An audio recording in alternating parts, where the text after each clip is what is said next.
Bye.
संता विना प्राप्ती नाही, संता विना प्राप्ती नाही, ऐसे वेद देती ग्वाही।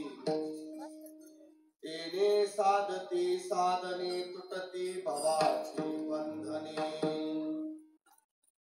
एका जनार्दनी संत, एका जनार्दनी संत, पूर्ण करीती मनोरथ।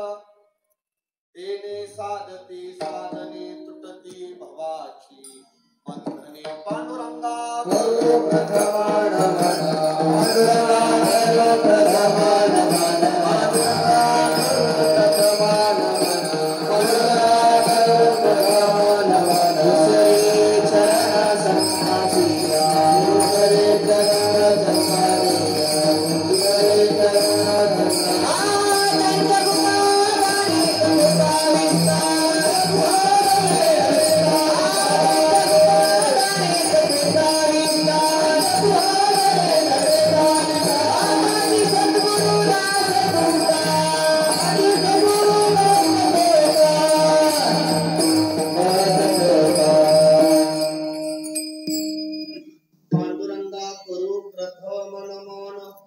दुसरे चरण त्यांच्या कृपादानी कथेचा विस्तारू। बाबाजी सद्गुरु दास तुका, जयांचे केलिया स्मरण, होय सकळ विद्यांचे अधिकरण। तेची वंदू श्री चरण, श्री गुरूंचे ते नमस्कार मुनी आता। समचरण सरोजम सांद्र नीलांबुधावम, जगन्निहित पाणी मंडनम मंडनानम। करुण तुलसी माला कंदरम कंजनेत्रम, सदयतवलहासं विठ्ठलं चिंतयामि। मस्तक हे पायावरी, या वारकरी संतांचिया। हरी प्राप्तीसी उपाय, धरावे संतांचे ते पाय। तेने साधती साधने, तुटती भवाची बंधने। प्रस्तुत प्राप्त स्थळी कीर्तन रूपी सेवेकरिता निवडलेला अभंग पैठणचे सुप्रसिद्ध साधू ब्रह्म नाथ महाराजांचा 4 चरणाचा भगवान परमात्म्याच्या प्राप्तीचा सोपा उपाय सांगणारा अभंग आजच्या सेवेकरिता कीर्तन आहे।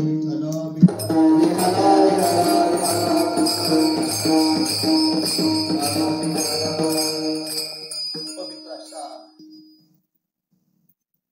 खंडेराय महाराजांच्या दरबारामध्ये महान महिन्याच्या पर्व काळाच्या पूर्वसंध्येला चालत असणारा हा खंडनाम सप्ताह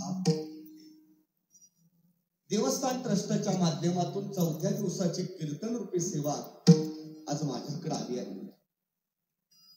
आदरणीय काकाजी आहेत, आदरणीय या ठिकाणी अजित भाऊ आहेत आणि देवस्थानच्या सगळ्या ट्रस्टच्या माध्यमातून ही सेवा माझ्याकडे आली आहे। या सेवेकरता महाराष्ट्रातील वारकरी संप्रदायाचे आधारभूत असणारे मोठे मोठे गायक वादक मंडळी उपस्थित आहेत। अर्थातच माझे सहकारी मित्र राम महाराज आहेत, दुसरे सहकारी मित्र महाराज आणि आदरणीय महाराज या ठिकाणी वाजवायला या ठिकाणी उपस्थित असणारे आमचे सोपान मामा असतील, आमचे सीताराम बाबा असतील, शेखर भाऊ असेल आणि आपण सर्वजण आपल्या चरणावर नतमस्तक होतो। काय वाणू आता न पुरे ही वाणी, मस्तक चरणी ठेवी तसे विठ्ठल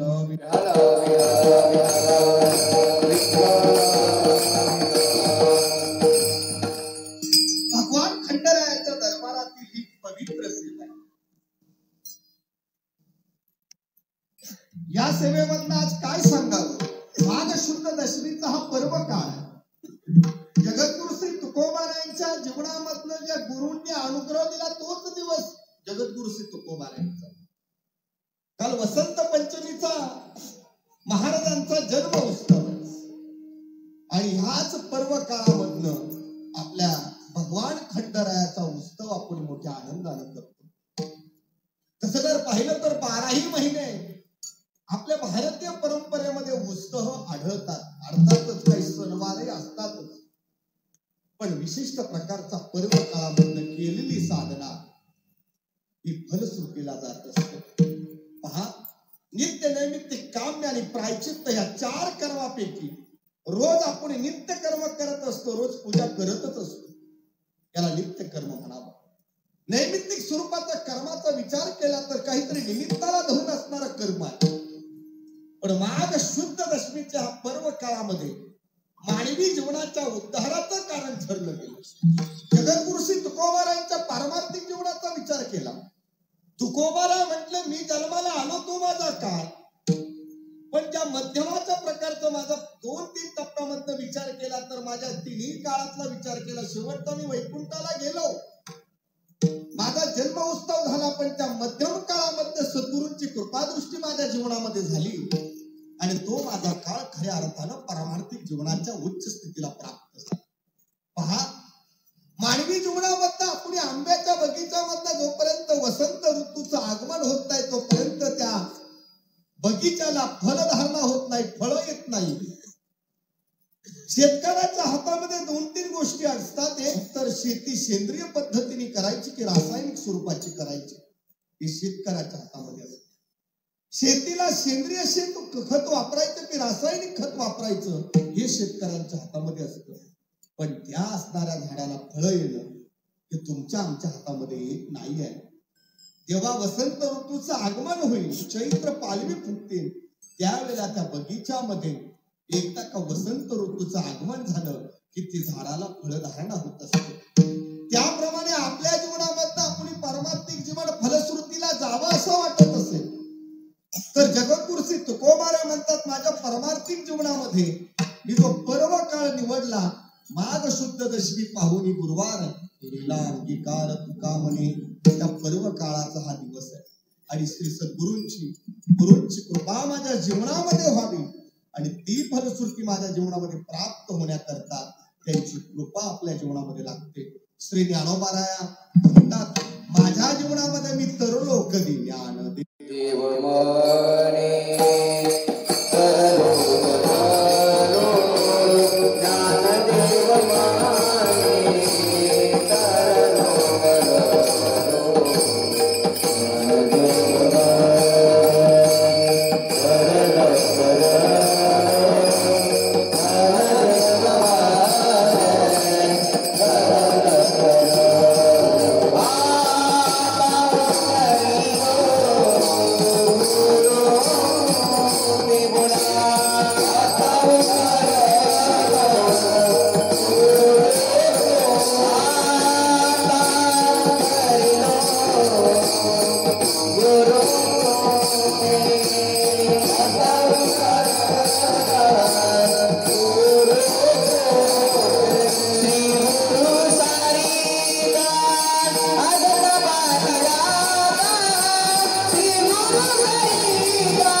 श्री गुरूंनी माझ्या जीवनामध्ये कृपेचा वर्षाव केला. पहा, पारमार्थिक जीवनामध्ये मनुष्याने एक अधिकार मिळवला.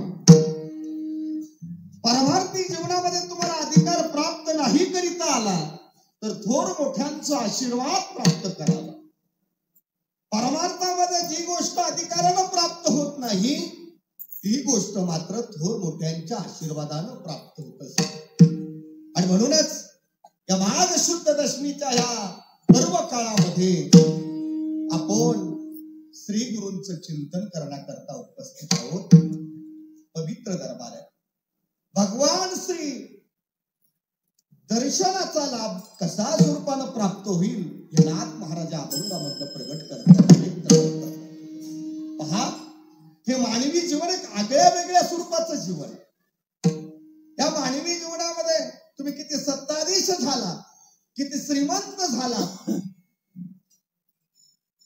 अन्य काही मोठी मोठी पद उपभोगली, पण आपल्या जीवनामध्ये त्या पदापेक्षा आपल्या जीवनामध्ये मानवी जीवनामध्ये भगवान परमात्म्याच्या जवळ जाणं अत्यंत महत्वाचं. का बरं? या मानवी जीवनामध्ये तुम्ही भगवंताच्या जवळ नाही गेलात तर आपलं जीवन निरार्थक स्वरूपाचं जीवन. ज्ञानोबारा वर्णन करतात, शेतामध्ये एक 5-10 फूट बाजरीच्या कणसाचं कणीस वाढलं आणि त्या कणसाच्या असणाऱ्या झाडाला, आपलं बाजरीच्या झाडाला, त्या कणसाला कधी चांगलं वाढलेलं आहे, पण त्याला दाणे जर नसले तर त्या कणसाचा उपयोग नाही. त्याप्रमाणे आपल्या जीवनामध्ये भगवंताच्या प्राप्तीकरता आपले प्रयत्न नसतील तर आपलं जीवन निरार्थक आहे.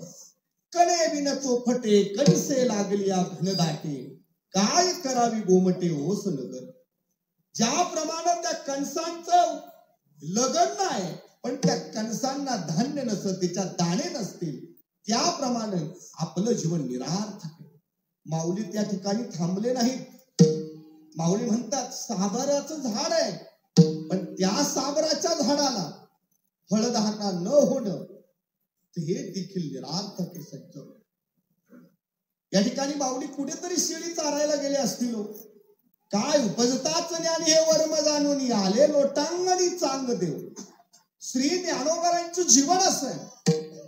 ज्ञानोबारांनी म्हणावं, ज्याप्रमाणे शेळी आहे आणि त्या शेळीच्या खाली, मानेच्या खाली 2 स्तन असतात, ते स्तन जसे निकामी असतात, त्याच्यातून दूध मिळू शकत नाही, त्याप्रमाणे आपलं जीवन निरार्थक आहे. साबरी वाढलेली आसरा वरी फळनाती पोकळा का स्तन झाले गळा शिळिया गैस. ज्याप्रमाणे त्या शेळीच्या त्या स्तनामधलं दूध येऊ शकत नाही, ज्याप्रमाणे त्या साबराच्या झाडाला फळदाणा होऊ शकत नाही, त्याप्रमाणे भगवंताच्या जवळ तुम्ही गेला नाही तर आपलं जीवन निरार्थक आहे. का निरार्थक आहे? बरं, विहीर आहे विहीर, पण त्या विहिरीला पाणीच नसेल तर त्या विहिरीचा काय उपयोग? पहा, हत्ती आहे, पण त्या हत्तीला दात नसेल तर त्या असणाऱ्या हत्तीचा काय उपयोग आहे? त्याप्रमाणे मानवी जीवनामध्ये भगवान परमात्म्यानं तुम्हा आम्हाला हा नरदेह दिला, तो कशा करता? देवे दिला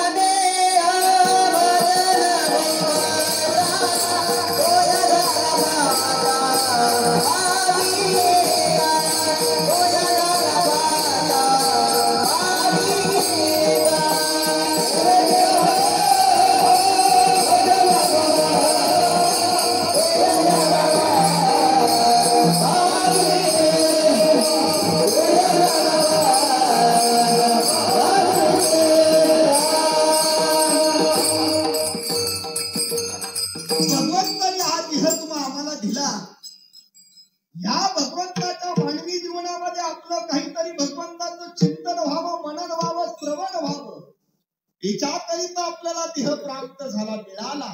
पण एक सांगू, काहींना देह कळाला पण मिळाला पण कळाला नाही. म्हणूनच मानवी जीवनामध्ये ज्याप्रमाणे काही गोष्टी निरार्थक असतात आणि काही गोष्टी सार्थक असतात, आपल्या जीवनामध्ये या भगवंताचं दर्शन मिळणं, काही गोष्टी जीवनामध्ये अनावश्यक स्वरूपाच्या असतात, काही जीवनामध्ये गोष्टी आकर्षक स्वरूपाच्या असतात, काही जीवनामध्ये गोष्टी आवश्यक स्वरूपाच्या असतात आणि काही जीवनामध्ये गोष्टी अत्यावश्यक स्वरूपाच्या असतात. पहा, मानवी जीवनामध्ये अनावश्यक स्वरूपाच्या गोष्टी व्यसन करणं ही आवश्यक गोष्ट आहे की अत्यावश्यक गोष्ट आहे? बरं सांगा बरं. गुरुदेवांच्या मुखातून एक दृष्टांत ऐकला म्हणून आठवलंय म्हणून मी सांगतो. एकदा मानवी जीवनामध्ये व्यसन करणं ही अत्यावश्यक बाब आहे की आवश्यक बाब आहे याचा विचार केला तर ती अनावश्यक बाब आहे. का अनावश्यक? परमार्थाचं पहिलं पाऊल म्हणजे व्यसन मुक्त जीवन हे परमार्थाचं पहिलं पाऊल आहे. पण आम्हासारखे काही गुरुदेव मंडळी एका सप्ताहाचा कार्यक्रम करता एका गावामध्ये गेली. कीर्तन संपत आलं आणि शेवटच्या 15 मिनिटांमध्ये पूज्य महाराजांनी थोडस व्यसनाच्या बाबतीमध्ये बोललंय. या व्यसनानं शारीरिक हानी होते, या व्यसनानं मानसिक हानी होते, या व्यसनानं प्रापंचिक हानी होते. हे भरपूर मुद्दे पटवून महाराजांनी दिले. या मुद्दे ऐकल्यानंतर कीर्तन संपलं आणि गावातील एक माता माऊली त्या गुरुदेवांच्या जवळ आली आणि म्हणू लागली, महाराज, कीर्तनाचं जे 1.5-2 तास तुम्ही बोललात ते आम्हाला समजलं नाही, पण एक गोष्ट मात्र समजली, शेवटचे 15 मिनिट आपण खूप सुंदर बोललात आणि ते व्यसनाच्याच बाबतीमध्ये बोललात. का हो महाराज, सकाळचा चहा घेण्याकरता तुम्ही मुक्कामाला थांबणार आहात ना? नाही म्हटलं तरी सकाळचा चहा घेण्याकरता घरी या. ठीक आहे. रात्रीच्या वेळेला महाराजांनी मुक्काम केला आणि दुसऱ्या दिवशी ज्या घरामध्ये मुक्कामाला होते त्या घरातील एक छोट्याला विचारलं, आता माझी पूजा झाली, रात्री कीर्तनाच्या नंतर, कीर्तन संपल्यानंतर जी कोणी मावशी मला सकाळचा चहा घेण्याकरता ये म्हणत होती तिच्या घरी मला सोडव म्हटले. ठीक आहे. त्या छोट्याशा मुलानं महाराजांच्या पुढे चालावं, महाराजांनी पुढे चाललं, मागे चालावं. बघता बघता घर जवळ आलं. माता माऊली सकाळच्या वेळेला आपलं काम उरकत होती. महाराजांना पाहिलं आणि आनंद व्यक्त केला. महाराज, रात्री तुम्हाला निरोप दिला, विनंती केली, तुम्ही साक्षात माझ्या घरी आलात, मला आनंद वाटतोय, समाधान वाटतंय. या घरामध्ये आल्यानंतर थोडस स्वयंपाक खोलीमध्ये गेले चहा ठेवण्याकरता. चहा होतपर्यंत ती माता माऊली बाहेर आली आणि महाराजांना आपल्या प्रापंचिक जीवनाच्या व्यथा, दुःख सांगू लागली. काय दुःख सांगू लागली? पती माणसात यावा, कुठेतरी व्यसनाच्या आहारी गेले, त्याला 2 शब्द चांगले सांगितले तर खूप मोठी गोष्ट होईल महाराज, तुमचं ऐकताच लोक म्हटले. ठीक आहे. चहा आतमध्ये घेण्याकरता गेल्यानंतर पतिराजाचं आगमन झालं. पतिराजांनी महाराजांना मोठा नमस्कार केला आणि सांगितलं, कधी आलात म्हटले, हे का आत्ताच आला.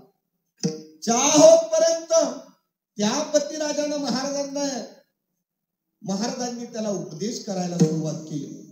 हे पहा, व्यसन करणं शारीरिक, प्रापंचिक, आर्थिक हानी होते. का बरं व्यसन करतोय? सर्व त्यानं ऐकलं आणि महाराजांना उपदेश करू लागले. हे पहा, उद्यापासून बंद म्हटले. आज चहा घालणारी माता माऊली पळत बाहेर आली, म्हटले महाराजांना आणलं म्हणून काहीतरी गुण आला. सगळं बंद म्हटल्यानंतर त्या असणाऱ्या पतिराजानं उत्तर दिलं, म्हटले उद्यापासून बंद, पण महाराज तुमच्यासारखी महाराज मंडळी येणं बंद. मला सांगायचं तात्पर्य एवढं, काही गोष्टी अशी आहेत की अनावश्यक गोष्ट ती आमच्याकरता अत्यावश्यक वाटते, म्हणून व्यसनमुक्त जीवन जगणं या अनावश्यक बाब. जीवनामध्ये काही गोष्टी आकर्षक स्वरूपाच्या असतात. पहा, कपड्यांना साबण लावणं इथपर्यंत ठीक आहे, पण कपड्यांना नीळ लावणं हे त्याच्या पलीकडे, याला आकर्षक गोष्ट म्हणतात. अनावश्यक आहे. काही गोष्टी आवश्यक आहे, काही गोष्टी आकर्षक आहे आणि काही गोष्टी अत्यावश्यक आहे. या जगामध्ये आपण अन्न, वस्त्र, निवारा या गोष्टी जरी अत्यावश्यक जरी असल्या तरी एक गोष्ट मात्र अत्यावश्यक आहे, ती म्हणजे कोणती बरं? श्वास. ज्याप्रमाणे मानवी जीवनामध्ये श्वास बंद झाला, कोरोनाच्या कालावधीमध्ये आपल्याला त्या ऑक्सिजनची किंमत कळाली असेल, त्या झाडाची किंमत कळाली असेल. कोट्यावधी रुपये देऊन देखील आपल्याला ऑक्सिजन मिळत नव्हतं. याचा अर्थातच असा आहे की अत्यावश्यक बाब जशी आपल्याला या श्वासाची आहे, हवेची आहे, त्याही पलीकडं आपल्या जीवनामध्ये भगवंताचं दर्शन मिळणं हे देखील अत्यावश्यक बाब आहे.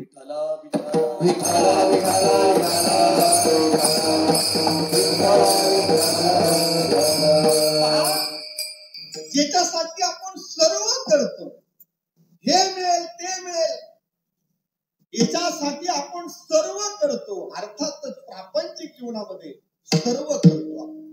पहा, कोणी जर एखादी व्यक्ती आली असेल तर त्या व्यक्तीला आपण आपलं शेत जमीन दाखवतो. या कोपऱ्यापासून तर त्या कोपऱ्यापर्यंत ती माझी जमीन आहे.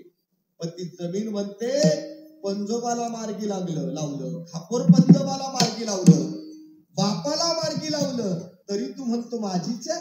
या जगामध्ये ज्या लौकिक स्वरूपाच्या गोष्टी माझ्या नाहीत, पण श्री ज्ञानोबांनी ओळखलं आपल्या जीवनामध्ये त्या भगवान परमात्म्याच्या व्यतिरिक्त दुसरं कोणीच नाही. आणि त्या भगवंताचं दर्शन झाल्यानंतर ज्ञानोबा आपल्या सफलतेचे उद्गार करतात. देखिले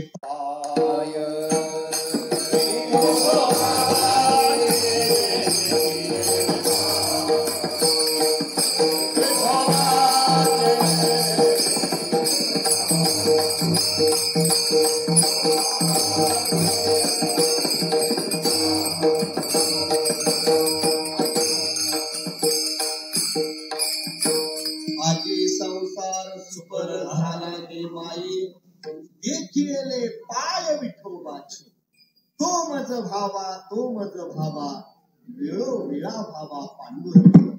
श्री ज्ञानोबा म्हणतात त्या भगवंताचं पाय पाहिले आणि माझं जीवन सफल झालं. जीवन संपन्न वेगळं आणि जीवन सफल वेगळं. पहा, जगद्गुरु श्री तुकोबारायांचं प्रापंचिक जीवनामध्ये पाहिलं तर जीवन संपन्न होती की सफल होतं? बरं, संपन्नही होतं आणि सफलही होतं. पण तुमचे आमचे प्रयत्न ह्या प्रपंच सफलते करता नाहीये. तुमचा आमचा प्रयत्न हा प्रपंच संपन्नते करता. पहा, ल्यावे खावे बरे असावे ही सदैव हाव संसार. बरं असावं, माझं सगळं बरं व्हावं, प्रपंच संपन्न करण्याकरता आमचे प्रयत्न आहेत. पण साधू संतांचे महात्म्यांचे प्रयत्न हे जीवन सफल होण्याकरता. आणि म्हणून मानवी जीवनामध्ये संपन्नते करता प्रयत्न न करता सफलते करता प्रयत्न करावा. विठ्ठल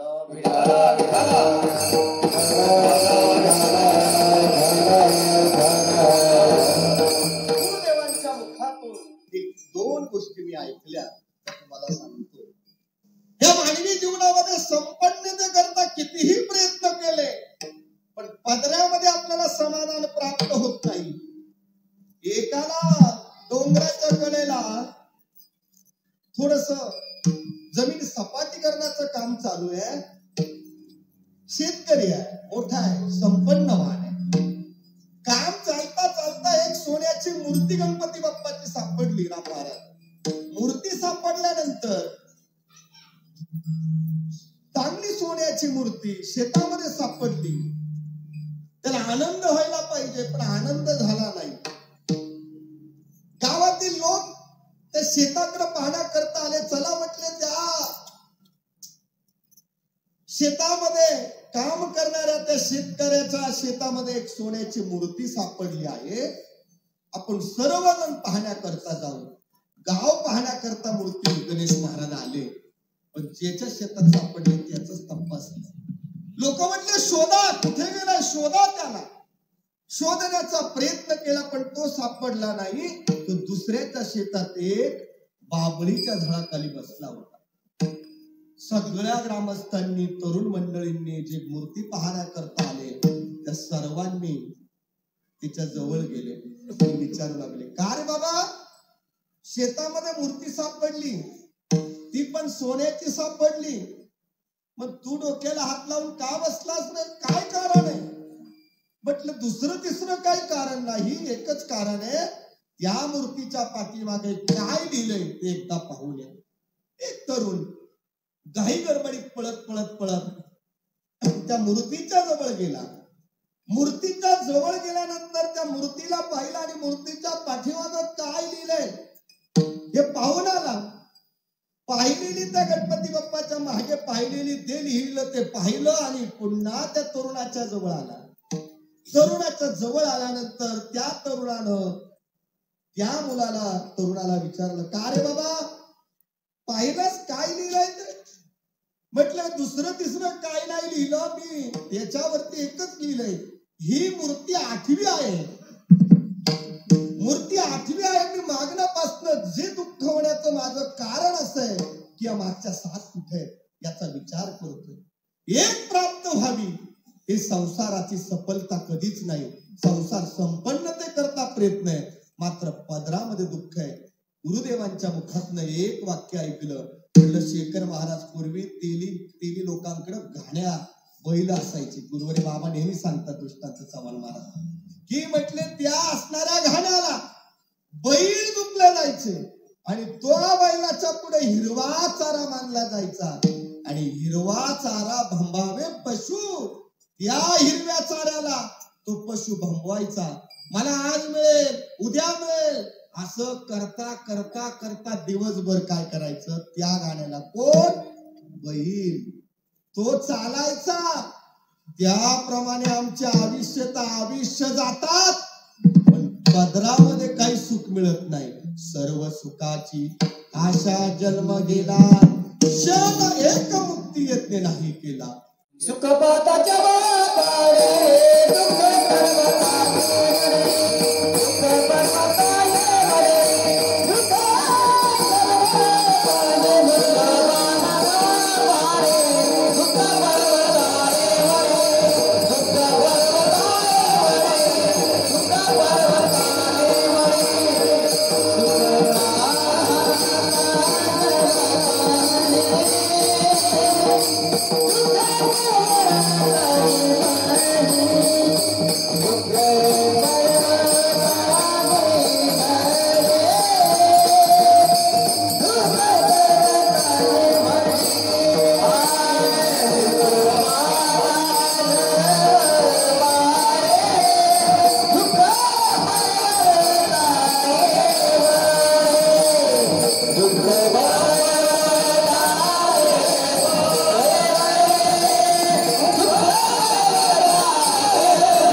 प्रापंचिक जीवनामध्ये कितीही संपन्नतेचा प्रयत्न केला तरी प्रपंचामध्ये समाधान नाहीये आणि परमार्थामध्ये एकदा का त्या भगवंताची प्राप्ती झाली, जीवनामध्ये दुसरं काही मिळवण्याची भाग्यता लाभत नाही. बस देवा तुला पाहिलंय, दुसरी पाहण्याची आवश्यकता नाही.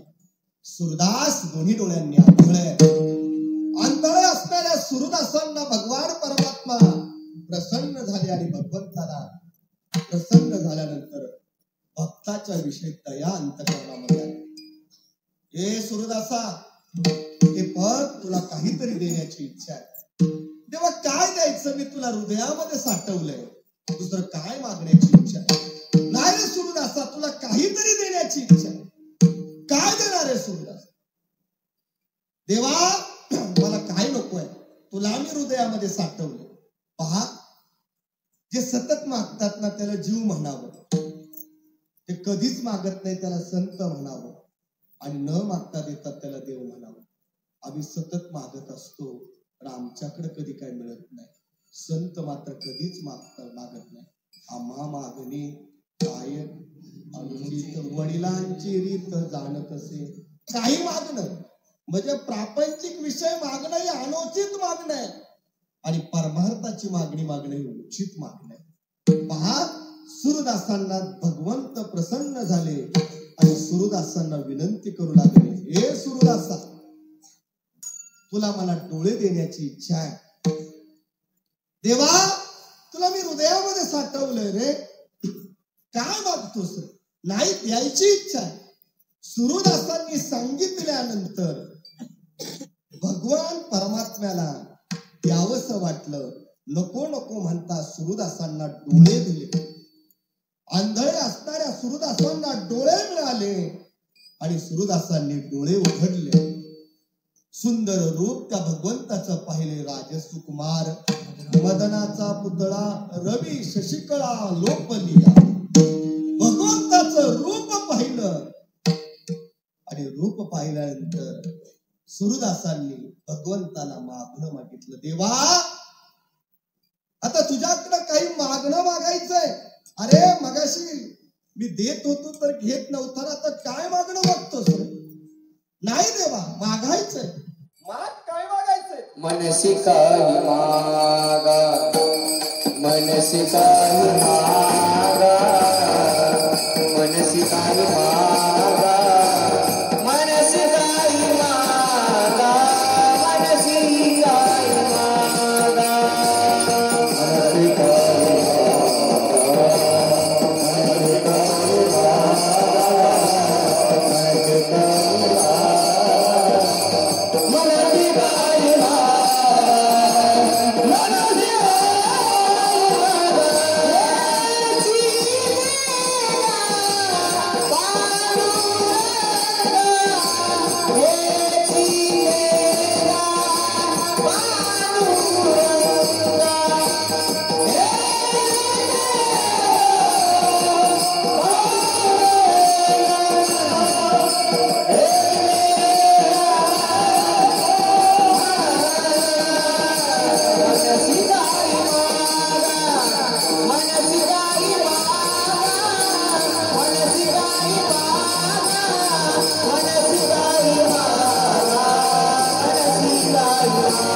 सूरदासांनी सांगितलं, देवा या डोळ्यांनी तुम्हाला पाहिलंय, दुसरी पाहण्याची इच्छा आता माझ्या अंतःकरणामध्ये शिल्लक नाही. हा भाव अंतःकरणामध्ये झालेला एक साधक नाथ महाराजांच्या जवळ आलाय. नाथ महाराजांना म्हणू लागला, महाराज पहा, या जगामध्ये फक्त एकच भगवान परमात्मा सुखरूप आहे. सुखरूप ऐसा तुझ्या कोण सांगा माझ्या पांडुरंगा. जीवनामध्ये माणसानं दुःखी व्हावं का महाराज, सुखी व्हावं? बरं, माणसानं जीवनामध्ये सुखी होऊ नये राम महाराज, आणि दुःखी होऊ नये, माणसानं सुखरूप व्हावं. आणि म्हणून या जगामध्ये फक्त भगवान परमात्मा सुखरूप आहे. तो भगवान परमात्मा माझा व्हावा याच्याकरता हट्टा संत धरतात. तेव्हा नाथ महाराजांचा आलेला साधक नाथ महाराजांना विचारू लागतो, महाराज या जगामध्ये मला सुख तर प्राप्त करायचंय, पण मला त्या भगवंताला प्राप्त करायचंय, पण माझ्या अन्य साधना मी पाहिल्या तर त्या क्षीण झाल्यात, अवघ्या वाटा झाल्या क्षीण. कलीना घडे साधन, या कलियुगामध्ये सगळ्या वाट्यांना क्षयरोग झालेला. मग अशी काही चोखळ अशी वाट सांगा की त्या वाटेला मला सुखही प्राप्त होईल, पण सुखरूप असणारा भगवान परमात्मा मला प्राप्त करायचा असेल तर नाथ महाराज त्या साधकाला त्या भगवंताचा पत्ता अभंगाच्या पहिल्या हरी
भगवान परमात्म्याच्या दर्शनाचा सोपा उपाय सांगतात.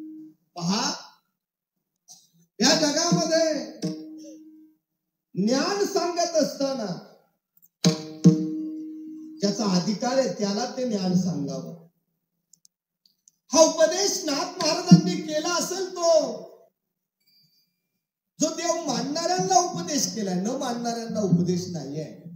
त्याचं कारण असं आहे, नाथ महाराज नेहमी म्हणतात, क्रोधी अपराधी त्यासी बोध कैसा व्यर्थ आपली वाचा शिणू नये. जे देवाला मानत नाही त्यांना व्यर्थ आपली वाचा शिणू नये. गुरुदेव नेहमी एक दृष्टांत सांगायचे. पावसाळ्याचे दिवस जवळ आले होते. अचानक अवेळी पाऊस आला. पाऊस आल्यानंतर चिमणी ताईंनी आपलं घरट बनवलं होतं, पण माकडानं काय घरट बनवलं. पाऊस अचानक आला, त्याची धांदळ उडाली.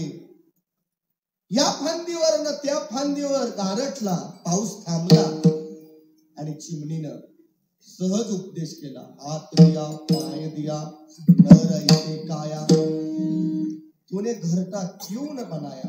सहज चिमणीनं उपदेश केला. का रे बाबा, हात दिले, पाय दिले, सगळं तुला दिले, तू का घरट केलं नाही. त्या माकडाला राग आला आणि चिमणी घरट.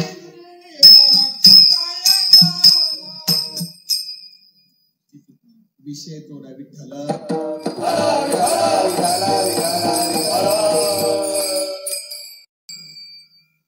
त्या असणारा माकडाला चिमणीनं केलेला उपदेश चांगला होता, पण त्याला योग्य वाटला नाही. नाथ महाराज हा उपदेश करत असतात, त्या गोष्टी विचारपूर्वक, ज्ञान सांगताना देखील विचारपूर्वक सांगितलं पाहिजे. एखाद्याला पैसे देताना देखील विचारपूर्वक दिले पाहिजे. एखाद्याला आपली मुलगी द्यायची ठरली तर विचारपूर्वक दिली पाहिजे. सगळ्या गोष्टी विचारपूर्वक दिल्या पाहिजे. नाथ महाराज आज उपदेश करतात, त्या भगवंताचा पत्ता सांगतात. कोण? हरी. तो चित्ताचं हरण करतो तो हरी, तो पापाचं हरण करतो तो हरी, तो कर्माचं हरण करतो तो हरी. भगवंताला हरी हे नाव मनुदेवांनी प्राप्त दिलेलं आहे. हरी या शब्दाचा अर्थ जर पाहिला तर ते चित्ताचं नव्हे तर पाप जाळण्याचं काम. हरी उच्चारोनी अनंत पापराधी लागीन याची जन्माले लागीन याची जन्माले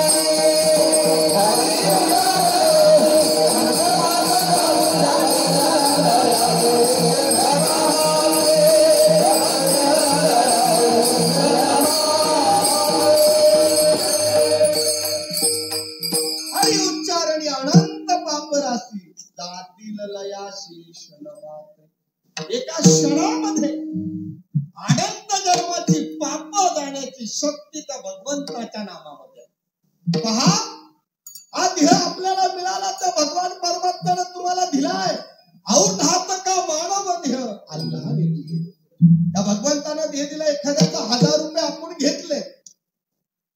मुलगा जुन्नर सारख्या हॉस्पिटलमध्ये ऍडमिट आहे. 1000-2000 रुपयाची आपल्याला मदत लागते. आपण कुणाकडे तरी जातो, ती मदत घेतो आणि पुन्हा देताना त्याला सांगतो, अरे योग्य वेळेला माझ्या मुलाच्या उपचाराकरता ती 2000 रुपयाची तू मदत केली, तुझ्या आयुष्यभर मी उपकार विसरणार नाही. सहज बोलून जातो महाराज. पण हे मानवी देह आपल्याला त्या भगवंताने दिलाय. काय त्याचं काय किंमत आहे? कबीरजींना विचारा. कबीरजी एका रस्त्याने चाललेत आणि पाणवट्यावरती काही महिला पाणी भरतात. एका पतिराजाने एका पत्नीला आपल्या नथनी आणली आणि त्या असणाऱ्या नथनीचं एवढं कौतुक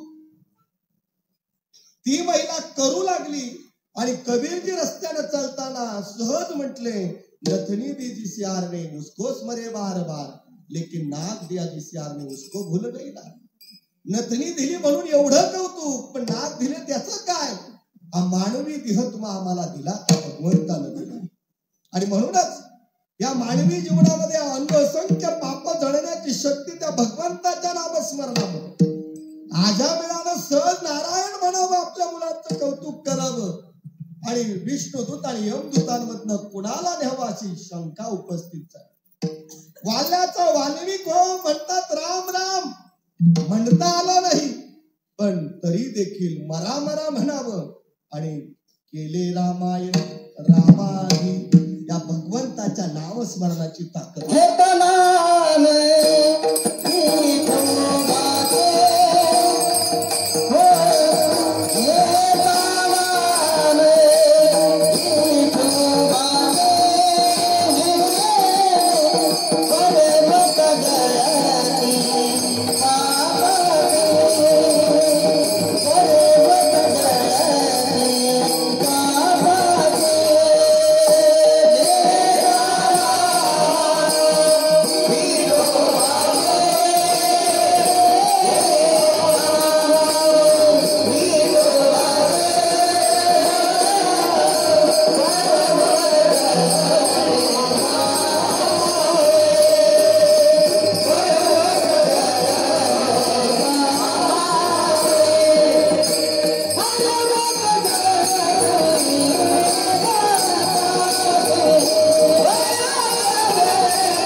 एका क्षणामध्ये पाप नाहीस होत तो हरी. तो हरी कोण? तो चित्ताचं हरण करतो.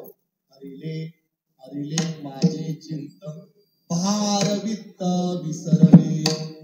त्या गोपिकांचे अंतकरणातला भाव त्या असणाऱ्या भगवंतानं हरण केला होता तो हरी. तिसरी गोष्ट, तो कर्माचं हरण करतो. पिता म्हणे हरी काही गुरुनिधी गुरी. कोण? तो भगवान परमात्मा. तो चित्ताचं हरण करतो, पापाचं हरण करतो आणि कर्माचं हरण करतो. हरी प्राप्तीसी उपाय धरावे संतांचे ते पाय.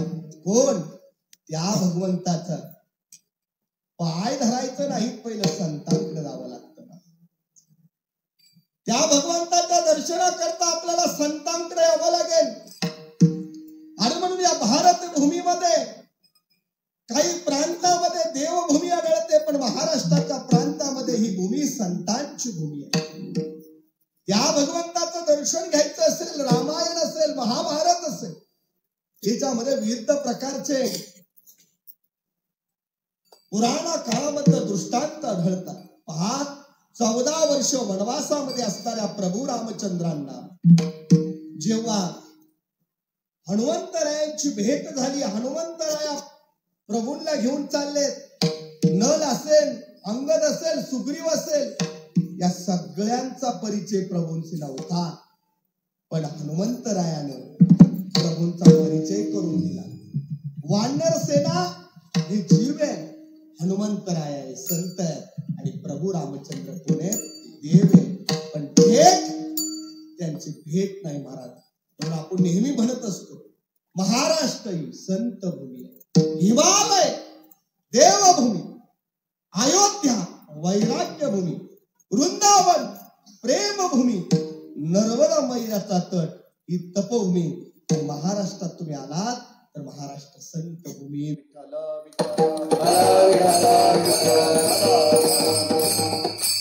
संत कुणाला म्हणावं? ते वर्तत दिसती देही पर देही न माझ्या ठाई दयाच्या हृदयी समग्र सु. भगवान परमात्म्याचं वास्तव्य जिथं नसतं, नारदा ज्या भगवान परमात्मा ज्या कुठे असतो, माझी भक्त गाती जिथे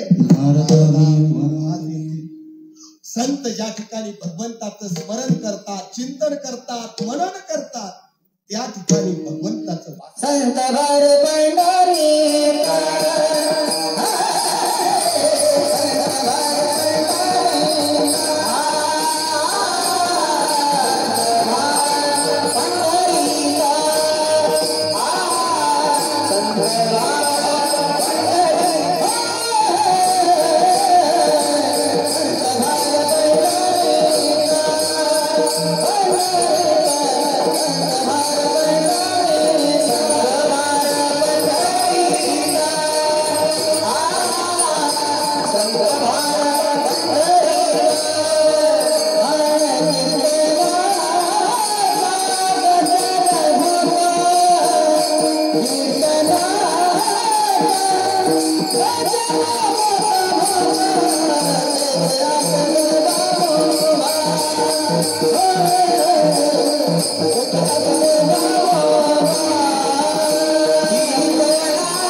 वारकरी संप्रदायाचा विचार केला तर या जगाच्या पाठीवरती पूज्य मामासाहेब नेहमी सांगायचे, संप्रदायाला 5 अंग असावे लागतात, 5 तत्व असावी लागतात, तेव्हा त्या वारकरी संप्रदायाचा विचार आहे. अलीकडच्या काळामधनं एवढे संप्रदाय निर्माण झाले, मला देव म्हणा, बाबा म्हणा, असे भरपूर संत झाले. कलियुगामध्ये खूप असे संत झाले. पण सांगू, या जगाच्या पाठीवरती कोणताही संप्रदाय असू द्या, त्या संप्रदायाला 5 अंग असावी लागतात, 5 तत्व असावी लागतात, तेव्हा त्या संप्रदायाला परिपूर्णता प्राप्त होत असते. त्या संप्रदायाला देव असावा लागतो, त्या संप्रदायाला संत असावे लागतात, त्या संप्रदायाला ग्रंथ असावे लागतात, त्या संप्रदायाला साधना असावी लागते आणि त्या संप्रदायाला मंत्र असावा लागतो. वारकरी संप्रदाय 5ही तत्वानं अंगभूत आहे. या संप्रदायाला पंढरीनाथासारखा देव आहे, या संप्रदायाला ज्ञानोबाराय तुकोबाराय संतच. का संत आहेत सांगू तुम्हाला. तुम्हा आम्हाला उभ्या पाठ कराव्या लागतात, तुम्हा आम्हाला अभंग पाठ करावे लागतात. संत बोलतात त्या अभंग होतात, संत बोलतात त्या उभ्या होतात. हे संत. कोण संत? ज्ञानोबाराय तुकोबाराय चोखोबाराय संत सावतामाळी अनेक संत या महाराष्ट्राच्या प्रांतामध्ये होऊन गेले. वारकरी संप्रदायाला देव आहे, वारकरी संप्रदायाला संत आहेत, वारकरी संप्रदायाला देवभूमी आहे आणि या वारकरी संप्रदायाला संत भूमी देखील. पैठण, आळंदी, देहू ही संत भूमी या महाराष्ट्राच्या प्रांतामध्ये आहे. संत तीर्थ आणि देव तीर्थ याचा विचार केला तर संत तीर्थ आपल्या महाराष्ट्रात आढळतात सच्च. म्हणून वारकरी संप्रदायाला संत आहेत, वारकरी संप्रदायाला प्रस्थांतरित ग्रंथ आहेत. ज्ञानेश्वरी, भागवत आणि गाथा हे आपल्या महाराष्ट्राच्या प्रांतामध्ये ग्रंथ आहेत. या संप्रदायाला रामकृष्ण हरी मंत्र आहे आणि या संप्रदायाला हातामध्ये ज्ञानोबारायांनी, ज्ञानामध्ये रमलेल्या ज्ञानोबारायांनी तुमच्या आमच्या करिता हातामध्ये पताका घ्यावी आणि म्हणावं, माझ्या जीवीची आवडी, माझ्या जीवीची आवडी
संत संतांचा केल्यानंतर काय परिणाम होतो?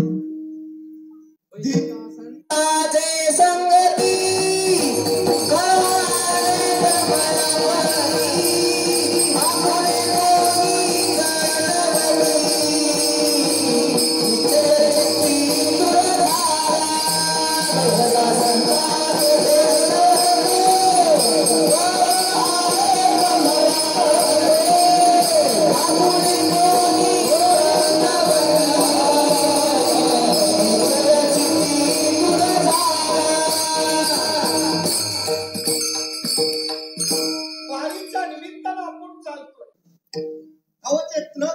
कधीतरी येतात महाराज, पण ट्रकवाले जेव्हा त्या पालखीच्या सोबत माऊलींच्या चालतात ना, तिकडे चालताना तो किन्नर शिव्या आसडी चालत असतो. पण संतांच्या संग ओ माऊली बाजूला, ओ माऊली बाजूला, सहज मुखात नाव निघतं. सुखी बाबे संतांच्या संग सांगू एक छोटासा आठवलाय म्हणून 2 मिनिटांमध्ये दृष्टांत सांगतो आणि खरी गोष्ट आहे म्हणून मी सांगतो.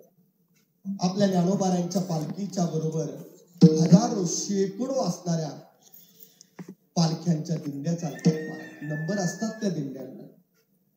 असेच बारामतीचे काही भुरटे चोर त्यांनी ठरवलं होतं की आज बारामतीच्या स्टँडला आपण 10, 20, 40 रुपये त्याच्यात एवढे वाटप करतोय, आपण एक दिंडी चालवायची. इथं मनामध्ये आलं, संकल्पना आली, सगळ्यांनी लोकवर्गणी जमा केली. अरे म्हटलं ठीक आहे, पण माऊलींची पालखी चालते, त्या पालखीचा मुक्काम कसा आहे याची एक पत्रिका पहिली पहा. सकाळ पेपरला, टुडेला ती पत्रिका आली. ती पत्रिका त्यांनी वाचली. फलटण मध्ये कधी आहे, सासवडला, पुण्याला 2-2 मुक्काम असतात, नंतर जेजुरी, वाल्हे, लोणंद, त्याच्यानंतर तरडगाव मध्ये मुक्काम करून पालखी फलटणला विसावते. 8 दिवसाचा कालावधी आहे. पहा, या बारामतीच्या 4-5 असणाऱ्या भुरट्यांनी विचार केलेला आहे. लोकवर्गणी काढले, म्हटले आपण काहीच करायचं नाही. वारकऱ्यांकडे खूप पैसा असतो, तिथं हजारो शेकडो लोक चालतात, ते लुटण्याकरता आपल्याला काम करायचं. भावना अंतःकरणात चोरीची होती. सगळ्यांनी काय केलं, वारकऱ्यासारखे ड्रेस परिधान केले. वाल्यामध्ये पालखी आल्यानंतर लोणंदच्या जवळ पालखी स्थिरावली, तरडगाव मध्ये पालखी आली आणि संध्याकाळची तरडगाववरनं फलटणच्या दिशेकडे दुसऱ्या दिवशी पालखी चालणार. बारामती आणि फलटणचं अंतर केवळ फक्त 28 किलोमीटर. यांनी सगळ्या पताका घेतल्या, कपडे घेतले, सगळं काय भाजाभोजा आवरला आणि पालखीच्या सोबत चालू लागले.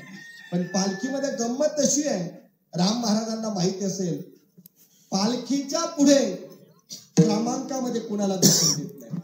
पुढे असणारी फिनोलेकची पिवळी पिशवी घेऊन डोके सेंटर चालत असतं. 1-2 महिने बिस्किट सगळं त्यांचं वरच असतो लावला बरोबरच, पण दिंडीच्या क्रमांकामध्ये दुसरं कुणाला घुसून देत नाही. या 5-10 जणांनी ज्ञानोबा तुकारामचं भजन चालू केलं.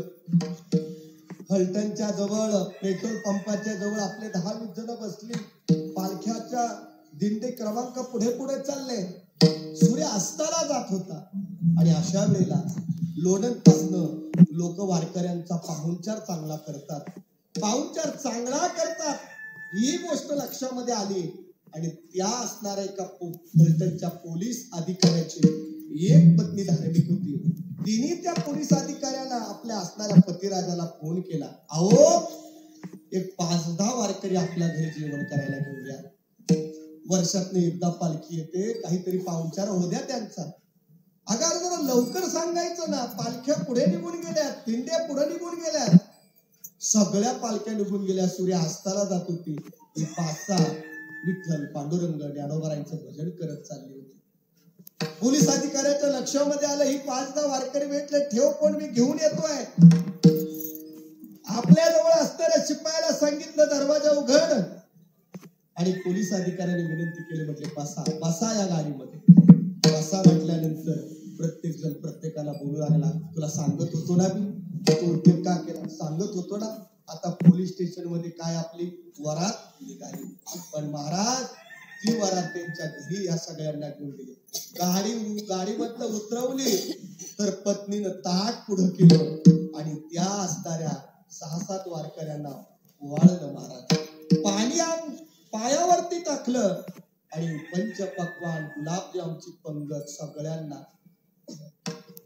पोलीस अधिकाऱ्याला पत्नीने विनंती केली, अहो वर्षातनं वारकरी येणार आहे, त्यांना दक्षिणा तरी द्या सगळ्यांना. पोलीस अधिकाऱ्याने सगळ्यांना दक्षिणा दिली, गुलाबजामचं पंचपक्वान दिलं, दर्शन घेतलं. जायच्या वेळेला हात धुतले आणि पत्नी त्या दर्शनाकरता वाकली आणि पोलीस अधिकारी देखील वाकला. पण त्यावेळेला एका चोराच्या अंतःकरणामध्ये दयाभाव निर्माण झाला. आम्ही वारकरी नाहीये, फक्त वारकऱ्याचा ड्रेस परिधान केला एवढा आनंद मिळतो आणि खरा वारकरी झाला काय ही वारकरी संप्रदायाची संतांचं जीवन आहे. म्हणून श्री ज्ञानोबारांनी तुमच्या आमच्या हातामध्ये पताका घ्यावी आणि पंढरीची वारी चालवावी. पण हरी प्राप्तीस उपाय संत, कुणाला संत म्हणावं, संतांची व्याख्या करणं सोपी नाहीये. या जीवनामध्ये ज्यांनी क्रोधाला जिंकावं त्याला संत म्हणावं, या जीवनामधनं काम विकाराला जिंकलं त्याला संत म्हणावं, आणि या जीवनामधनं ज्यांनी लोभाला जिंकलं त्यांना संत म्हणावं. महाराज का क्रोधाला जिंकलं, संतांची व्याख्या करतात. श्री ज्ञानोबा जेव्हा विठ्ठल पंत आणि रुक्मिणी मातेने देहांत प्रायश्चित्त घेतल्यानंतर देखील काय करावं म्हणून ज्ञानोबाला आळंदीमध्ये मधुकरी अंडा करता जातात. लहानशा मुक्तीला भूक लागली, दादांकडे विनंती करतात, ज्ञानदेव दादा आम्हाला भूक पोटामध्ये लागली. लहानची चिमुरडी पुढे येते, म्हणू लागते आणि श्री ज्ञानोबा तिची आज्ञा लहानशी मांडतात. आळंदीच्या नगरामध्ये मधुकरी अन्ना करता जातात. घराचा दरवाजा वाजवतात पण कुणी बाहेर येत नाही महाराज. आज त्या ज्ञानोबरांच्या दरबारामध्ये आमच्यासारख्या तरुणांना बाप ना करी ऐसी माय केले उपकार सांगू. एक दिवस मिळणं मुश्किल आहे पण 22 गावातली लोक आजही मधुकरी देतात महाराज. ही परंपरा पवित्र ठेवण्याचं काम, जोपासण्याचं काम तर परिसर करतो. एक वेळेचा अन्न न मिळाल्या ज्ञानोबारांनी 2-3 घराबद्दल काहीतरी मधुकरी गोळा करावी, रस्त्यानं चालावं आणि याच वेळेला विसोबा काकांसारखा व्यक्ती यावा आणि ज्ञानदेवांना हक्का मारावं. हे ज्ञानेश्वरा थांब, काय घेऊन चाललास रे?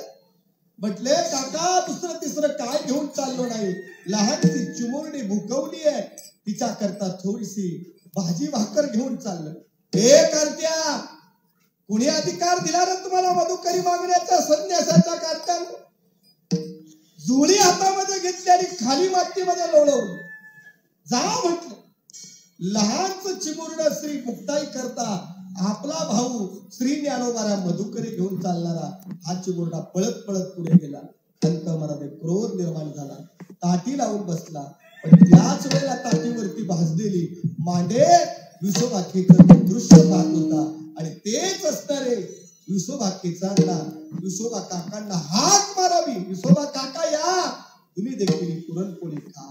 याला म्हणा क्रोधाला जिंकणे, त्याला समित म्हणावं.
ज्ञानोबारायांना म्हणावं, दाताने जर जीभ चावली सांगा पुरी 32 सगळी आपलीच मंडळी पुढे पुढे कशाला.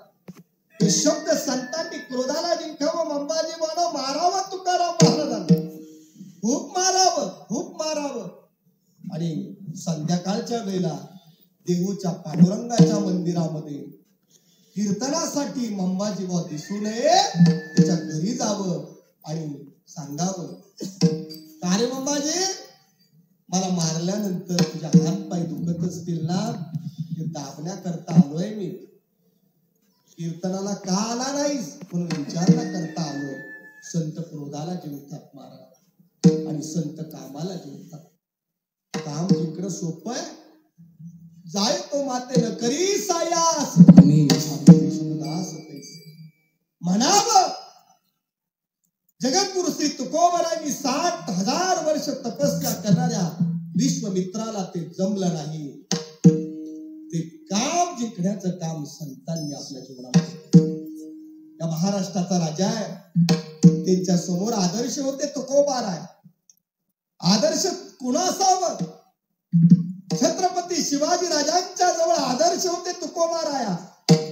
आणि ज्या वेळेला मावळ बांधलांनी कल्याणच्या सुभेदाराची सून आपल्या नजराणामध्ये आणली आणि शिवाजी महाराजांना सांगितलं, शिवाजी महाराज आज तुमच्या करता मी नजराणा खास घेऊन आलोय.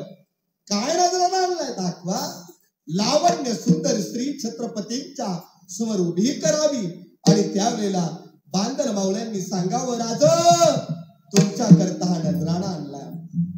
छत्रपतींनी त्या स्त्रीला पाहावं. ती परकीयांची असू द्या किंवा सोकियांची असू द्या, कल्याणच्या त्या मुस्लिम सुभेदाराची सून पाहिली. आणि छत्रपतींनी सांगितलं, बांदर मावळ्यांना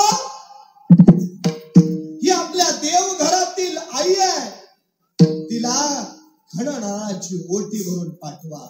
आदर्श जगद्गुरु श्री तुकोबाराय हे छत्रपतींचे होते. का मी सांगतो, छत्रपतींचा जयंती उत्सव आपण करतोय 19 फेब्रुवारीला. पण आज आमचं दुर्भाग्य शेखर भाऊ 34च्या पाठ्यपुस्तकामध्ये छत्रपतींचे धडे काढावे, तुकाराम महाराजांचे धडे काढावेत नको. त्यांचे आदर्श आमच्या जीवनामध्ये का? छत्रपतींच्या जीवनामध्ये सुरत लुटी करता गेलेल्या छत्रपतीने सुरत लूट करून आणली. आणि आपल्या समोर एका टच व्यापाराची पत्नी, विधवा पत्नी आपल्या 2 मुलांसहित एका बाजूला राहत होती. सुरत मध्ये जाळपोळ चालली, दंगाबस्ती चालली, लूट चालली आहे. आणि छत्रपतींच्या लक्षामध्ये आलं, एका कोपऱ्यामध्ये टच व्यापाराची विधवा पत्नी आपल्या 2 मुलांसहित आहे. हे दृश्य पाहिलं आणि आपल्या 2 बांधर मावळ्यांना पाठवून दिलं आणि सांगितलं, जा तिच्या घराचं रक्षण करा. जोपर्यंत सुरत लुटीचं काम पूर्ण होत नाही ना, तोपर्यंत तिला संरक्षण द्या. संरक्षण देण्याकरता 2 बांधर मावळी तिथं पाठवली. बराचसा कालावधी निघून गेला. टच व्यापाराची विधवा पत्नीने दरवाजा उघडला आणि लुटा लुटा, तुम्ही लुटे करताच तिथे थांबले, घर लुटा, काय लुटायचंय ते लुटा. तेव्हा त्या बांधर मावळ्यांनी, त्या छत्रपती शिवाजी राजांच्या मावळ्यांनी त्या महिलेला सांगितलं, विधवा पत्नीला सांगितलं, ताई तुमच्या घराला लुटमार करण्याकरता आम्हाला राजाला पाठवलं नाही, तुमच्या संरक्षणाकरता आम्हाला इथं पाठवलंय. ती परकीयांची स्त्री असू द्या किंवा सोकियांची स्त्री असू द्या, छत्रपती शिवाजी राजानं आपल्या स्वराज्यामध्ये रक्षणाची जबाबदारी दिली. काय आज खंत वाटते, काय आज परिस्थिती आहे, भयावह परिस्थिती निर्माण झाली आहे. रोज नको ते अत्याचार, नको त्या गोष्टी अलीकडच्या काळामध्ये घडतात. याचं कारण आहे आमच्या पाठ्यपुस्तकामध्ये लहानपणी असणारे धडेच त्या सरकारनं बाजूला केले. आदर्श आमचा चुकतोय. किती जणांना माहिती आहे, रायगडावरती छत्रपती शिवाजी महाराजांचं समाधी घेतली राजाने. अवघ्या 51 वर्षाचं राजांना आयुष्य लाभलं. 38 वर्ष या माती करता, सुराज्या करता, तुमच्या आमच्या करता या बांधल मावळ्यांनी रक्ताची आहुती दिली. हो, मला विषय सांगायचा आहे. अंतकरणामध्ये क्रोध आले, जिंकण्याची शक्ती त्या महात्म्यांच्या मध्ये, त्याला संत म्हणावं. आयुष्यामध्ये संतांबद्दल लोभ जिंकण्याची शक्ती आहे. सज्जनो पहा, दुपारची वेळ आहे, तुकोबारायांची मुलं पाटलाच्या मुलांकडे ऊस मागतात. ऊस, आणि ऊस मागितल्यानंतर पाटलांची पोरं हातामध्ये ऊस देत नाही, जोरानं मारतात. दोन्ही महाराजांची मुलं पळत पळत घरी जातात. आई जवळ जातात, आईला सांगतात, आई पाटलाच्या पोरानं मारलं. का मारलं रे? काय नाही, ऊस मागत होतो. येतील हा बाबा, येतील संध्याकाळच्या 4 वाजता भंडारावरनं भजन करून आल्यानंतर त्यांना ऊस आणायला सांगितलं. 4 वाजता तुकाराम महाराज जेव्हा घराच्या गल्लीच्या दिशेकडे येतात, चिमुरबी 2 मुलं महाराजांच्या तिथवर जातात, बाबा बाबा करत जातात. दोन्ही पायाला बिलगलतात आणि सांगतात, बाबा पाटलाच्या पोराला दुपारी मारलं. कशा करता मारलं? दाखवा. ओळ उठलेत, ऊस मागत होतो आम्ही. थांबा, मी विना ठेवतो, चिपऱ्या ठेवतो, एका शेतकऱ्याकडे जातो आणि ऊस घेऊन येतो. महाराजांनी 1-2 तास काम केले, डोक्यावरती मुळी ठेवली आणि मुळी ठेवलेला ऊस घेऊन महाराज आले. गल्लीतून चालल्यानंतर असंख्य लहान लहान मुलं महाराजांच्या जवळ आली. महाराज सकाळी धाकटा एकत्र राहू द्या आणि ऊस घेऊन येऊ द्या बरं थोरला. दोन्ही धाकट्याची थोरल्याची पोरं पळत पुढे जाऊ द्या महाराज. थोरल्याचं आपाप लक्षात येतं, खालची वाड्याकडची बाजू ही आपाप जाते धाकट्याच्याकडे आणि खालची बाजू चव्हाण महाराज बरोबर आपल्याकडे येते. सुट्टी बाब नाहीये महाराज. संत कुणाला म्हणावं. डोक्यावरती पाहिलेली मुली आणि एक एक ऊस देत जेव्हा चाललेत आणि अवघा एकच ऊस शिल्लक राहिला आणि तोच ऊस आपल्या दोन मुलांना दिला. सांगायचं तात्पर्य एवढं, संत कुणाला म्हणावं. क्रोधाला जिंकलं, ज्यांनी कामाला जिंकलं, ज्यांना लोभाने जिंकलं, ते संत काय करतात. हरी प्राप्तीसी उपाय धरावे संतांचे ते पाय.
संत कुणाला म्हणावं. ते जीवाला त्या देवाकडे घेऊन जातात त्यांना संत म्हणावं.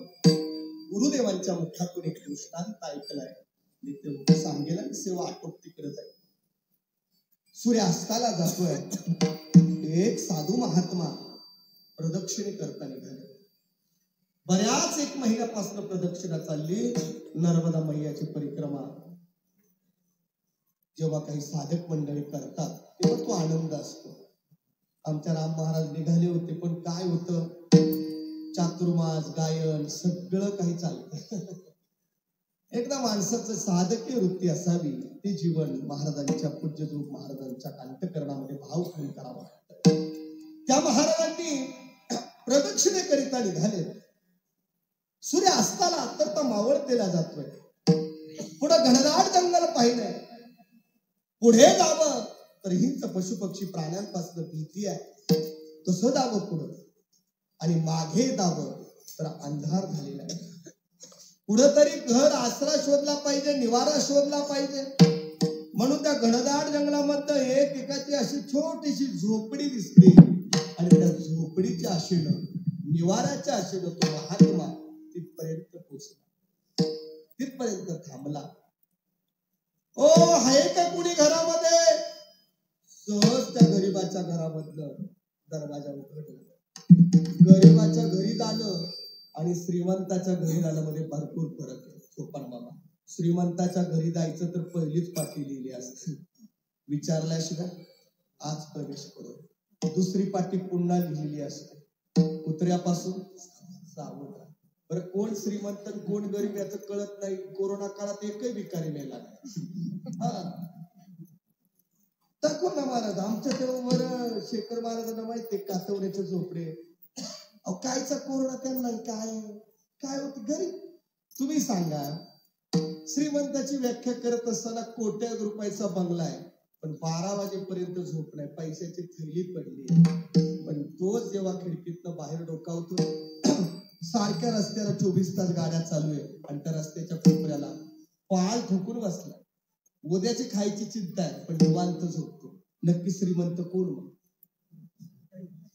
ही अत्यंत महत्वाची व्याख्या. आपल्याला विषय लांबवायचा नाही. महात्मा घराच्या पुढे गेला आणि सांगितलं, अंधार पडलेला आहे, परिक्रमा चालू आहे, थांबण्याची व्यवस्था होईल, या ना, बसा ना. शूलपाणी जंगलामधनं आम्ही परिक्रमा करत होतो. इतकी गरीब परिस्थिती, पण अन्नदानासारखं पुण्य काम या जगामध्ये तुटता नाही. हजारो शेकडो लोक अन्नदान करतात. अन्नदानासारखं समाधान या जगामध्ये दुसरं कोणतं. ती गोष्ट लक्षामध्ये आली आणि त्या भिल्लाने विचारलं, महाराज तुम्ही आलात तर काहीतरी खा ना. म्हटले मी आजचा माझा उपास आहे, काही खाणार नाही. का हो महाराज काहीतरी घ्या. म्हटलं आज नाही खाणार, पुढे कधीतरी आलो ना निश्चित प्रकारे घरी जेवण करून दे. 1 वर्षाचा कालावधी निघून गेला आणि दुसऱ्या वर्षी तो साधू पुरुष पुन्हा तिथं आला. थोडासा गेल्या वर्षीचा परिचय होता म्हणून त्याच्या जवळ गेला. त्या भिल्ल्यानं पाहिलं, गेल्या वर्षी तुम्ही आला होतात, ह्याही वर्षी तुम्ही आलात. होय, पण महाराज गेल्या वर्षी तुम्ही जेवण केलं नाही, पण ह्या वर्षी जेवण करावं लागेल. सांगा कोणता पक्षी मारून आणू. काय भिल्लय, काय त्या काळामधलं भाव अंतःकरणामध्ये. आता आपली परिस्थिती सुधारली, पण 50 वर्षापूर्वी त्या वस्तीची काय अपेक्षा होती. कुठेतरी पक्षी, आता अलीकडच्या काळामध्ये पक्षी पण गेले. चिमणी दुर्लभ झाली महाराज. मोबाईलच्या टावर मुळे नाही म्हटलं तरी भरपूर पक्ष्यांचे थवेच्या थवे सकाळच्या वेळेला असायचे. निसर्गावर मनुष्य जन्मानं कोप केला. विज्ञानाच्या सहाय्याने आपण नको त्या गोष्टी, नको त्या सगळ्या गोष्टीचा परिणाम आपल्या जीवनामध्ये होतोय. मला ते बोलायचं नाही. साधू पुरुषाला विचारलं कोणता पक्षी मारून आणू. नाही म्हटले, नाही महाराज तुम्हाला काहीतरी घ्यावं लागेल, जेवण करावंच लागेल. सांगा कोणता पक्षी मारून आणू. महाराजांनी त्या पक्षाचं वर्णन केलं. त्या भिल्ल्यानं सांगितलं, महाराज जोपर्यंत मी तो पक्षी शोधून आणत नाही ना तोपर्यंत तुम्ही माझ्या घरातनं जायचं नाही. ठीक आहे. महाराजांनी वर्णन केलेला पक्षी शोधण्याकरता तो भिल्ल्या जंगलामध्ये गेला. 1 दिवस फिरला, कुठे सापडला नाही. 2 दिवस गेले, 3 दिवस गेले. अंतःकरणामध्ये भाव निर्माण झाला. भक्ताला देव भेटावायचा करता भाव निर्माण होतो. काय भाव निर्माण होतो तुकोबारा सांगतात, कन्या सासुरासी जाये मागे परतोनी पाय तैसे झाले जीवा केव्हा भेटती केशवा. ए केशवा कधी भेटशील रे मला, असा भाव अंतःकरणामध्ये निर्माण झाला. तसं त्या भिल्ल्याच्या अंतःकरणामध्ये तो पक्षी मला कधी मिळेल असा भाव निर्माण झालाय. हे रघुनंदना कधी भेटशील, ही भेट मला कधी होईल. अंतःकरणामध्ये त्या पक्षाच्या विषयी भाव निर्माण झाला. बघता बघता 6 दिवस निघून गेले आणि 7व्या दिवशी तो असणारा भिल्ल्या जिद्दीला पेटला, जर पक्षी मला दुपारच्या 12 वाजेपर्यंत मिळाला नाही तर मी याच जंगलामध्ये सरण रचणार, सरपण गोळा करणार आणि स्वतःला पेटवून घेणार. असा भाव परमार्थामध्ये लागतो महाराज, ओढ लागतो. त्या देवाची भेट माझ्या जीवनामध्ये मिळेल अशी आशा निर्माण व्हावी लागते.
या भिल्ल्याला वाटावा दुपारपर्यंत वाट पाहावी, जर पक्षी भेटला नाही तर त्या सरणावरती मी शेवटचा अंत्यसंस्कार मला मीच पेटून घेणार. भाव निर्माण झाला. दुपारची वेळ आली आहे, सूर्य मध्याला आलेला आहे, ऊन तापलेलं आहे, सरण रचण्याकरता सरपण गोळा केलंय आणि भगवंताला दया आली. हा आपल्याला शोधतोय, पाहतोय. भगवंतानं पक्षाचं स्वरूप घेतलं. सरणावर बसणाऱ्या त्या पिल्ल्याच्या जवळ आकाश मार्गाने तो पक्षी खाली सरणावर पडला. अंतःकरणामध्ये आनंद व्यक्त झाला. महाराजांनी ज्या असणाऱ्या पक्षाचं वर्णन केलं होतं तोच पक्षी आपल्याला भेटला. ओढत ओढत ओढत ओढत घराच्या दिशेकडं, आपल्या झोपडीच्या दिशेकडं घेऊन चाललेला आहे. महाराज, तुम्ही सांगितलंय तो पक्षी मी घेऊन आलोय. तुम्ही जे वर्णन केलं होतं तो पक्षी मी घेऊन आलोय. मोठ्यानं ओरडत आनंदानं दुमदुमत तो जंगलाबद्दल चाललाय. ओढत चाललेल्या त्या पक्षाला आपल्या असणाऱ्या त्या झोपडी जवळ आणलेलं आहे. महाराजांना हाक मारली. महाराज, हे बघा तुम्ही वर्णन केलेला पक्षी मी घेऊन आलो. बिल्ल्या, भाग्यवान आहे रे, भाग्यवान आहे. आयुष्याच्या आयुष्य आमचं खर्च झाली बिल्ल्या. त्या भगवंताचं दर्शन आमच्या जीवनामध्ये मिळालं नाही, ते दर्शन तुला झालं बिल्ल्या. भाग्यवान आहेस. मला सांगण्याचं तात्पर्य एवढं, तो साधू पुरुष कोण आहे? संत आहे. तो बिल्ल्या कोण आहे? जीव आहे. आणि त्या जीवाला त्या पक्षाचं वर्णन करून देणारा संत आहे. आणि तो पक्षी कोण आहे? देव आहे. पण त्या पक्षाची, त्या जीवाला ओळख कुणी करून दिली असेल तर संतांनी. आणि म्हणून साधू पुरुष संत, पक्षी देव आणि तो बिल्ल्या जीव. त्याप्रमाणे तुम्ही आम्ही जीव, पण त्या जीवाला भगवंताची ओळख कोणी करून दिली असेल तर ते संत. हरी प्राप्तीसी उपाय धरावे संतांचे ते पाय. ज्ञानेश्वर